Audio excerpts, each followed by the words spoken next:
let's hit the intro and then we will be back.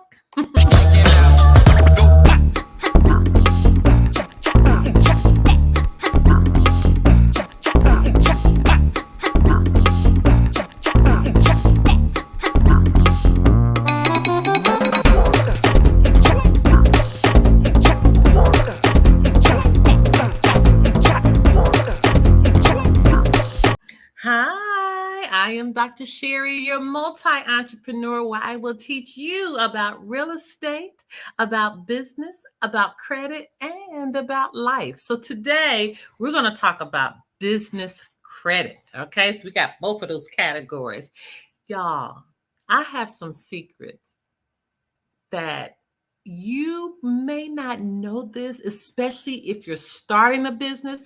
And for some of you, you might be in business already and you don't know this. You might not know that you will block yourself from getting business credit if you do these things.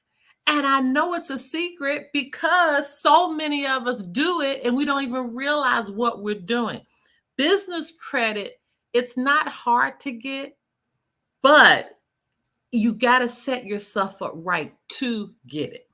And if you don't set yourself up right, oh my goodness, the chances of getting it gets harder and harder and harder. All right. So you gotta make sure that when you're starting your business, you gotta make sure that when you are positioning yourself to start funding for your business, that you're starting right and you are setting everything up right. Okay, this is so important. So let's talk about the first thing that you may not know.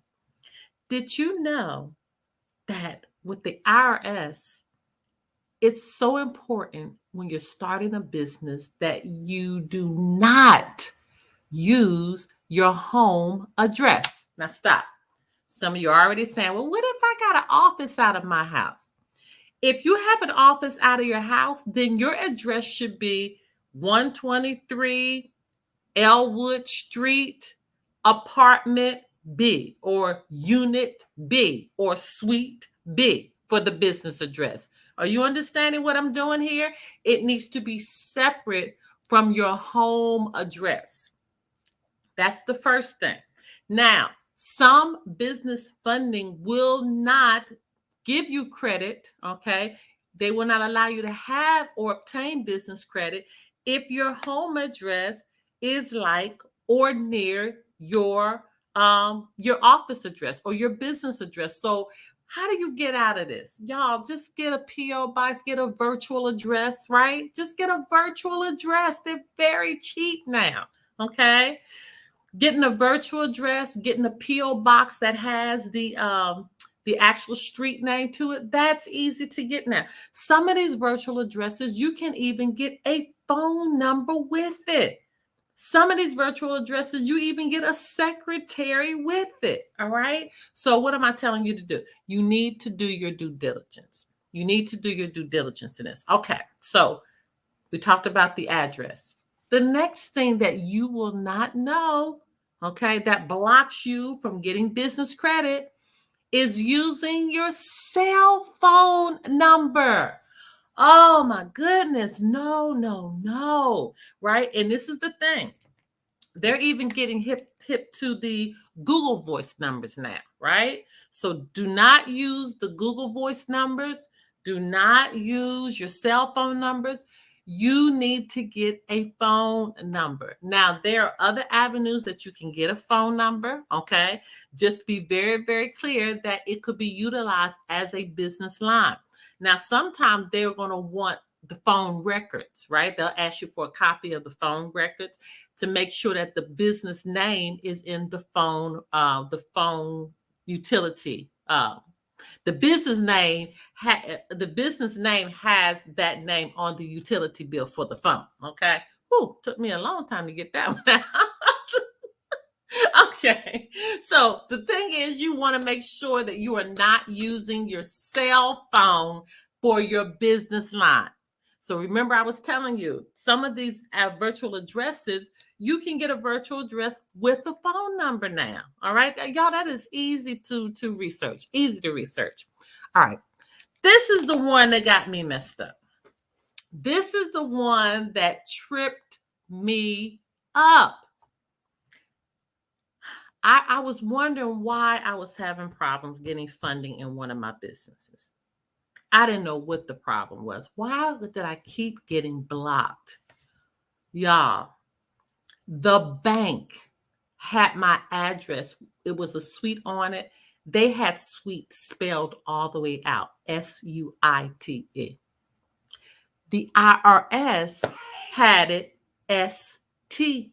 Do you know that difference in the name blocked me because the address kept kicking out, and the place I was trying to get funding from, that I couldn't get it, okay, because the addresses were not identical. Please, please, please. And this is the thing. Oh my goodness. I stayed on the phone with IRS for 4 hours one day. 4 hours one day because of this. Make sure the address that the IRS has for your business, which would be from your EIN number, make sure that address matches perfectly to the address you give to your bank, okay? And everybody else. Let me tell you something. When I went through my businesses and I did a check, it was 3 businesses that I had to change the names on because they weren't identical to my bank account, right? So I called the IRS, and I had to call the IRS because the bank is not going to change. The bank is only going to use the number, the address that's on that EIN number document. So I called. I was so happy. Okay, so the lady said, she said, I'm going to email you your, no, she said, I'm going to fax you. She said, I'm going to fax you your confirmations with the new addresses and the EIN. Mind you, now I had already been I've been on this phone holding on for like 2.5 hours. And yes, I'm not lying to you. It was really just that long. So she sends me the documents. Y'all, why did she misspell the city? Oh my God, I was sick. She misspelled the city. So what did I have to do? I had to call all over again. I had to sit on the phone for another hour and a half to tell her she misspelled the city. Oh my gosh. So when you get on a phone call to get your address and everything right, it literally only takes 10 to 15 minutes, but it's the holding on that really got to me. So anyway, finally got that done, but that was a 4-hour conversation. So what am I telling you? Get your stuff straight from the very beginning. From the very, very beginning. And then you don't have to worry about any of this. Know what your address is. When you call for your EIN number, okay, call or do it when you do it on a computer, it's going to already have it populated right there, right? That you're going to take that very document, and that's what you're going to submit to everyone for everything. Okay, listen, if you start right, and this is what I mean, if you start right, everything will be easy for you, but you have to start correctly. All right, you guys. So listen, I am Dr. Sherry. I'm your multi-entrepreneur, where I teach you about real estate, about business, about credit, and about life. Please follow. Okay, please, right now, everybody subscribe. I want you to subscribe. Everybody subscribe. Feels like share, it's kind of too late for that. But I want you to like and share as well. Okay, you guys, and know that I will be back to give you more information that you're going to need that's going to help you. I promise you it's going to help you. Listen, I told you the mistakes that I made. You don't have to make them. I'm going to tell you guys everything that messed me up, because I do not, and let me repeat, I do not want you to have to be on the phone with the IRS for 4 hours.